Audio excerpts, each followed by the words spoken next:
We saw upside call skew, which I talked ad nauseum about, is always a sign that there's a little bit too much excitement. So I've been talking about this over the months. I said, look at this move. I made a ton of money on this thing. I made a whole bunch of money on some long calls, and then I got out of a whole bunch of them, and I got into some others and out, in and out, in and out.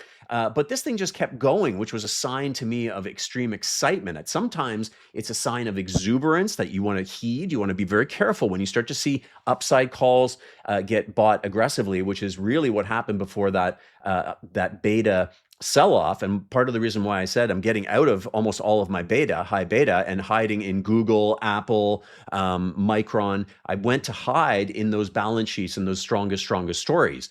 I said, I'm going to hide in areas that are less exuberant, right? We saw those retail option volumes basically go straight up and parabolic. We saw upside call skew, which I talked ad nauseum about, is always a sign that there's a little bit too much excitement. No, but it's a sign that once everybody's in, right? You look at the cash positions for managers, for hedge funds, the cash positions went to multi-year lows as far as I can remember. But really, everyone's in. So when everybody's in, everyone's on one side, on one side of the boat, then, you sometimes capsize, right?